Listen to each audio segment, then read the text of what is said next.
Hey, everybody. It's Melissa with the Latched Mama podcast. This is the first time we are recording since all of our lives changed quite a bit. To be completely honest with you, it's taken me a good 3 weeks to even be able to think about podcasting or think about even what I would want to say about podcasting at this point.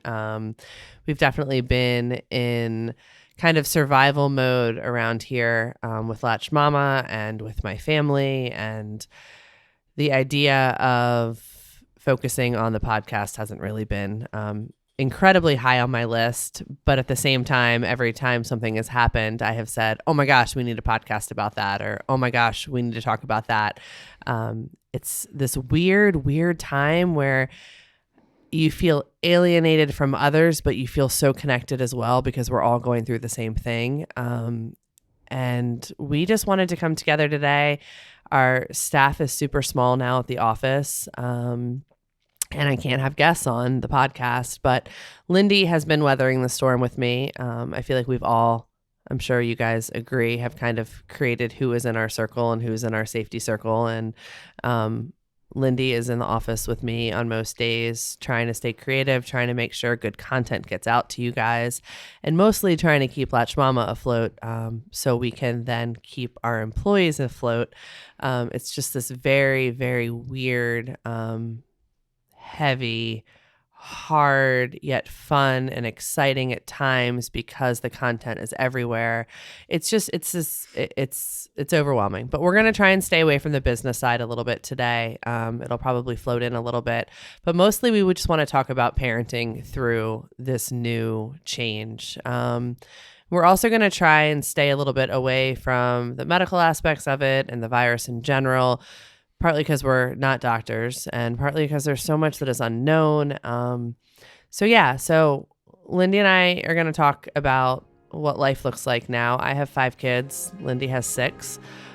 Just kind of what our households look like, how things have changed. And we're going to go from there. So hope you enjoy it.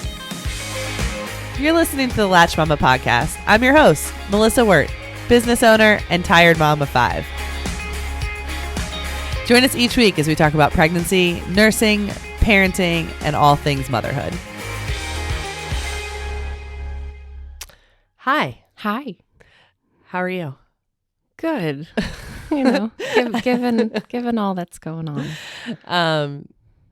So I don't even know where to start. And I feel like you guys are listening probably feel the same way. It's like, how do you even start a conversation about how different life looks like now as opposed to 3 weeks ago?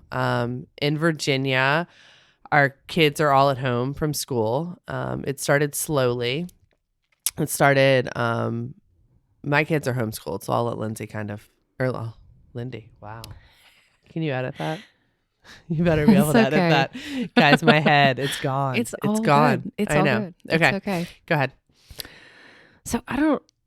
When did school? So they I think it was like March 13th. We had that Friday, the Friday off. Yeah. And there was a little drama here in our school system because the teachers were going to strike over pay. But then at the same time, so they said school was out, but at the same time, they also said that they were going to try and teach distance learning at that point to the teachers to roll it out. So we didn't really know exactly what was going on. But I feel like the writing was pretty well on the wall by Monday. Oh, they were out. Yeah. Yep. I don't know if it was Sunday night but they were out for 2 weeks. So overnight, you go from, just these kids that function on such a great schedule to now they're home. And I think over the course of these last 3 weeks, my kids have seen, we're starting to talk about these kind of pros and cons of schedules and going to school. And, now my oldest, it's not just learning. He misses his friends. He misses the extracurricular. Yeah. He misses the movement. He was asking me why I was so tired. And Mom, maybe I shouldn't be like sleeping in. Why should I just get up at 6 a.m. and try to do the same thing? And I mean, it's just completely like flipped kind of upside down for these Poor kids. Yeah, I feel like for the first 2 weeks, it was almost like, oh, it's a vacation. It's fun. It's Yep. great. And then it's going to lead us to spring break, and maybe we'll have spring break off, and then we'll come back. And I think that, at least for me as a parent, the reality is quickly setting in. Because it's April right now. Like I literally, I feel like for the last 3 weeks, I haven't known what day it was or what month we were in. But we're in April. And I think when our governor came out on Monday or Tuesday of this week and said, hey, you know what? We're going to keep everything the way it is. You guys are going to social distance. Everything's going to be shut down for the most part until June. I don't really think I understood the magnitude of that until the last couple days when I've said, oh my gosh, that's an entire 2 months. And I think from a parenting perspective, what I'm struggling the most with is the fact that I'm grieving things for my kids. Like I'm grieving the idea that I have these super social kids that live in this fantastic neighborhood that are always with their friends. I mean, you don't see one without seeing six in our neighborhood. And they're constantly out and they're about and they're moving. Or they're at their activities. My kids are homeschooled, so they have, swim practice in the middle of the day, and they have taekwondo, and they have art class. All of these things that, did they always want to go to them every day? No. Did they push back sometimes? Sure. But oh my gosh, do they miss them now? And I mourn and I grieve that for them. But then I think about the kids who don't have money for school lunch right now, or whose parents are on the front lines and you don't know what they're bringing home. And so then I quickly shut my brain off. But if anything I've learned as a parent is you're allowed to feel the way that you feel. And this is all so new. And you kind of have to lean into those emotions a little bit and realize that, the same things that we lived with before and the same entitlements and stuff that we had and the privilege, it's okay. Like you can't get mad at yourself for having that now and realizing that it's okay to support your kids through their changes. Even if my 8-year-old had a complete meltdown on the ground, kicking and screaming because he couldn't go to First Watch, which is this breakfast place, for breakfast anymore on Tuesday mornings because he was used to doing it. And I knew 90% of it was the fact that he was erupting over the entire change of his schedule. But so much of it is just, it's hard because I want to support them and I want to love them. But at the same time, I want to look at them and be like, you don't understand how bad it is for other kids, So I don't know. That was just a lot of me talking. But it's just, I feel like it's just a change for everybody right now. Yeah. But from the school perspective, I feel like we're suddenly looking at 2 months of kids being home. Mm-hmm. Are you all supposed to be teaching that or? Yeah, so we got some kind of a confirmation email yesterday as far as how the grading period's going to be and the marking and the grades going forward and the work assigned. And so anything going forward is highly encouraged to complete. It will be all new content, but none of it will be graded. So they're going to average those 3 9 weeks before and weigh the first one have 70%. I don't remember the exact numbers. So that's how they're going to create a final grade. Now, if you're not happy with that final grade, I do believe you're going to have a time period where you can either select to move to a pass or fail. Wow. So what is your what are your kids doing all day? So I have a middle schooler, which he's probably the best off. He's in a program that is completely online, even though it's through public school. It's called Summit. So he has everything. He can literally keep working. Mm-hmm. Now, of course, he's missing the lectures, which he absolutely loves. He's got a fantastic math teacher, history teacher, science and English. So he's missing those. Yesterday, they worked to get on a call through a specific program through this summit. So they're going to eventually have a 1 online class per week going forward. So, he's got a lot of independence, a little bit of self-drive. He likes to control what's going on around him. He was homeschooled for the longest. So, he's tackling this much better than the other kids. And he pretends that the same even and odd days. He does an hour in each of those math, English, science subjects. Does he understand what's going on being older? He does, but at the same time, he's a kid. You know, he getting that big picture as far as what we're doing, as much as we talk about it, it's still really tough to, you know, take that in and be okay with it. We were talking earlier in the office about this fine line that we all have between teaching our kids about the virus and about why we're distancing ourselves from others without going down this weird, terrible like road of people are dirty versus people are clean, and how you, and we laugh, but it's like, I mean, I have to boil it down. I have to somehow explain to an 8-year-old down to a 2.5-year-old why when we go outside and, you know, one family's that we're close with is walking one direction on the other side of the street, that, you know, he can't run over and give somebody a hug, you know, and it's this huge concept of trying to explain to them something that they can't see, but you still need to be kind to people, but there's a reason why you can't talk to them and why you can't hang out with them. It's just so hard. And I think for like the first few weeks, it was like, okay, we'll just boil, like, this is just not a big deal. It's like a non-issue. Hey, we're just going to hang out as a family for a while. No, you can't go to your friend's house. Hey, here's the Switch. Here's Animal Crossing. You know, let's play some Mario Kart as a family and let's move on. But suddenly it's not that. Like, this is literally their reality. And for some of them, they're so young, they've only been on the planet for 2-3 years, and we're talking about, you know, 2, 3, 4, 5 months of their lives that are just, you're trying to teach them a concept that is it's so hard for us to understand too. Yeah. I think the hardest one is my elementary ones.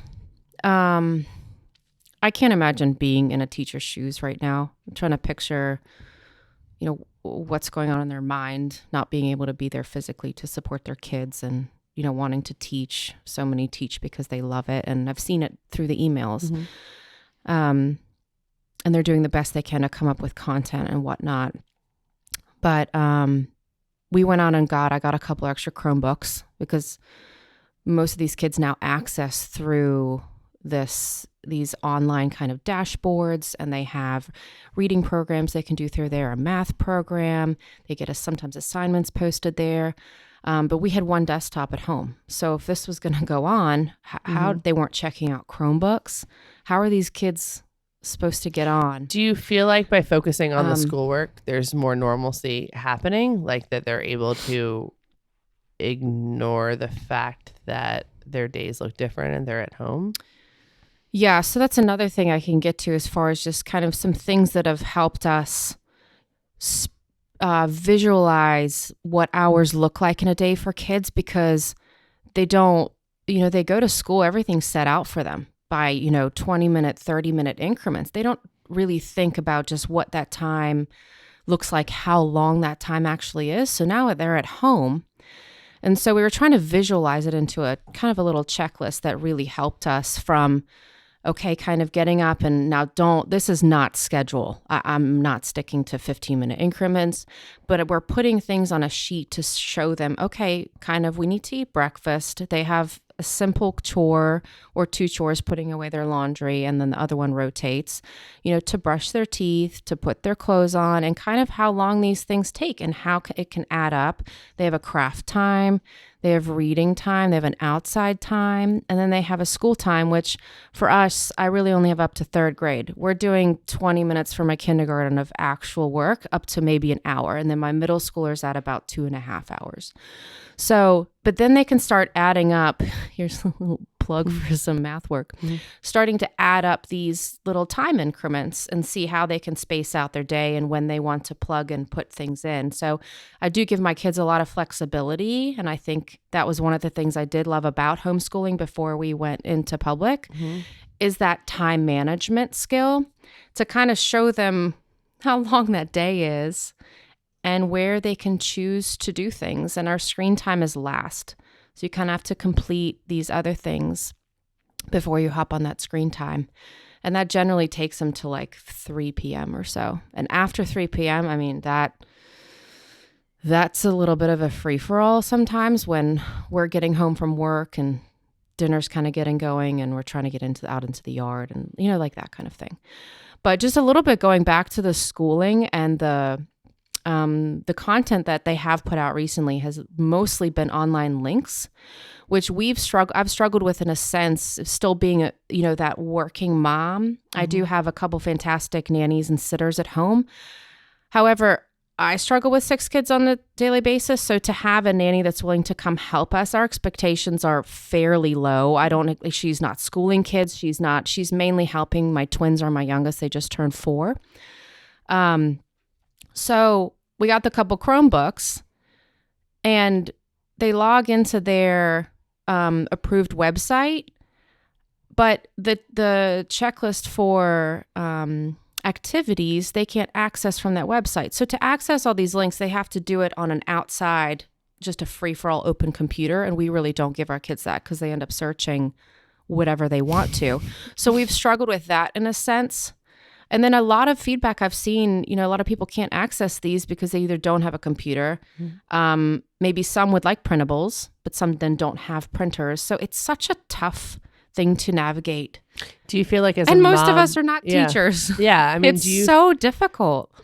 We'll touch base. We're going to do a second episode after this, just kind of about what we've learned by homeschooling our kids and just some tips about it because we've been there.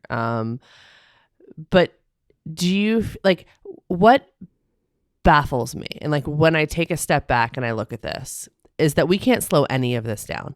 So I'm giving so much grace to everybody. Some places that I don't always give grace in terms of, the government and, the Treasury Department right now is a small business. And, you hand out grace because everybody has to move so quickly. I just cannot even imagine being at home, being responsible for doing your current job that you used to do at work, as well as parenting and managing your children at the same time.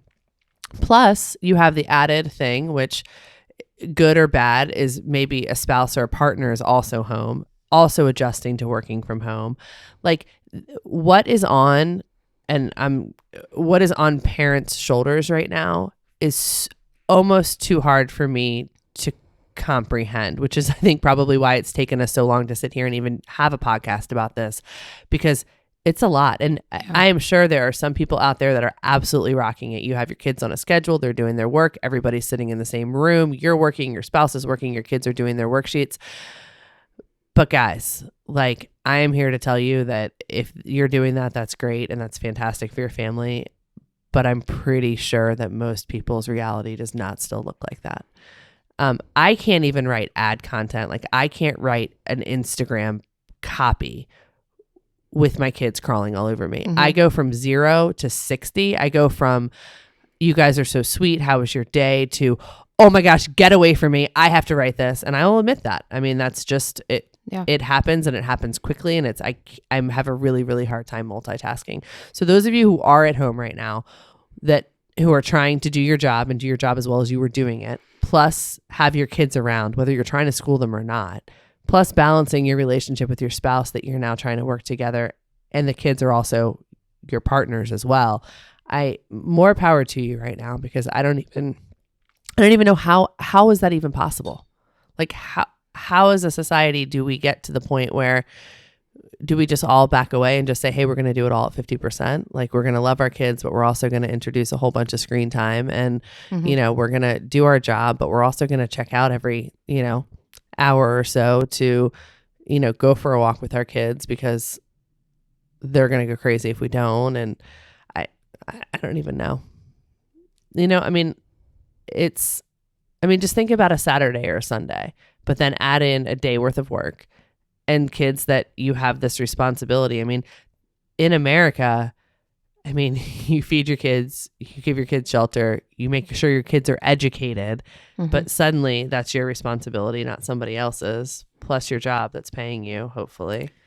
And I know as parents, we already have so much stress and pressure and often guilt, especially as moms, on our shoulders, whether we go to work full time, whether we're at home. So I can't imagine having to work at home and then you can kind of see them through the glass door, but you need to try to focus and do work. Like the amount, you can never do like 100 things like 100%. So you're going to have to compromise a bit here and compromise a bit there. And so you're going to feel like I'm not giving what I need to give to work and I'm not giving what I need to do with my kids and I can't find groceries and I can't that is such a load to carry. And I feel like economically, there's really no safe. There's probably a handful of safe companies. I mean, I'm sure Amazon's safe right now and Walmart if you work there. But you also add in the fact that like, no matter what you do for a living, are you questioning your job security at this point? Yep. And then you're doing less of a job that you did before. I just hope every employer and every boss is taking a step back and saying, hey, you know what, it's going to be okay. And I know I'm trying to focus a lot on giving people grace when I can. But from a business perspective, it is so terribly hard right now because you're pulled. Suddenly I'm managing employees from home who also have kids crawling all over them, but also trying to do what's best for the best to keep as many people as employed as possible. It's tough. And I think that just like the moral of this podcast, and I know we're not giving any advice here, is just that it's okay. And and I don't even know what is okay. I think maybe it's going to be okay. Is that what we're supposed to say? I don't know. But like I can't live for June right now. I mean, you live for the day and you get through it and you hope everybody's okay on the other side. I was thinking the other day about like would it be better? I mean, and this would not be my circumstance, but would it be better just to be laid off right now? Like, would it be better for just both parents to be laid off, have the increased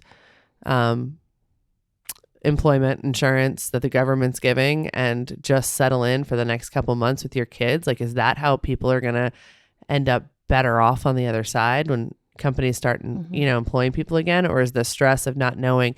I don't know what the answer is. Like, should we all just stop working and like raise our kids? And I don't know. Some days my mind goes to that weird little like, this is here like for a reason type of thing. Yeah. And there was that whole normal before, what we considered normal. And now I'm seeing these little memes or just messages that to kind of remind us and kind of bring us back to home, like closer to those that I think we've gotten a little bit away from. Yeah. Just working and whatnot. And so that's one thing I've just been trying to talk with the kids a little bit about, or when they express frustration over this kind of upheaval, scheduling and whatnot, is just like, let's look at the things, like the good things that can come out of this as far as relationships and things like that. Yes, there's so much bad. There truly is, in every way, mental, physical, just jobs and all that kind of thing. But we're starting to see just some of those little things that we can bring back as far as in the home. And but it's hard. It's hard to just flip that switch. It's not a quick, oh yay, look at all these things we can do. Not at all. And it's taken us weeks to find those little things that we are enjoying now that we didn't have before. We love the activities, but man, are we enjoying. We've had some more game nights and some more movie nights, and we're together in the evening, which is kind of nice. I remember when I was in my past life, when I was in my early 20s, my mom had moved down to Florida, and my dad is an optometrist, and he hadn't gotten certified to practice in Florida yet. So we lived together for a little while. And I remember I told myself the entire time that we lived together, because I mean, I was dating guys, and I was living with my father. There was one pancake breakfast morning after I'd gone out on a Saturday night. I mean, the stories are fantastic. But I remember telling myself every time I got frustrated that I would look back on this time with my dad and like be so incredibly grateful for the fact that it was the small things. It was watching Law and Order together, or watching a football game, or, he'd bring dinner home one night and I'd make dinner the next. It was just wonderful, wonderful memories that I completely cherish. And so I remind myself of that every once in a while when we're, kind of at each other's throats at our house, and, there's a bunch of kids and there's so much activity, is that, I sit back and I'm like, we're going to remember this. Our kids might not be quite old enough to really cherish it in the future, but like, we're going to remember it, and it's going to be a family memory. And, my 8-year-old, who's always kind of been, I've always said I have 2 boys that are 19 months apart, and they don't always get along, and they haven't always gotten along. And they kind of go in different directions with friends in the neighborhood, but suddenly they're like besties and they're getting along so much better. And Alex, who's younger, has this very computer kind of, just very analytical mind. And he's starting to help his brother kind of reel that in and teach him things about video games, which is really cool to watch the younger brother help the older one. My older son has decided that girls are the most confusing, obnoxious things in the world. And we're trying to help him through that. And we're trying to explain to him that, he's kind of probably learning something at an earlier age. But every time he looks at me, he's just like, I never realized how annoying she was.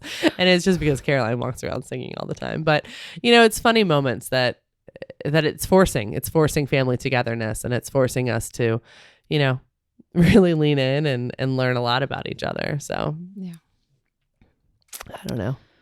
So that's all we really want to talk about. No advice other than the fact that we are 100% all in this together, and there is goodness there somewhere. But it's also really okay to grieve, and it's okay to miss Saturday morning soccer and miss going out with friends and, all of the great things that you had planned for the spring and perhaps the summer. And it's okay to mourn all of that while still, being respectful and thoughtful towards the fact that people have it a whole lot worse and that people are sick. It's a really messy time, but, parenthood is messy in general. This just happens to be a really hard little spot right now. So, but it can be beautiful too. So hang in there.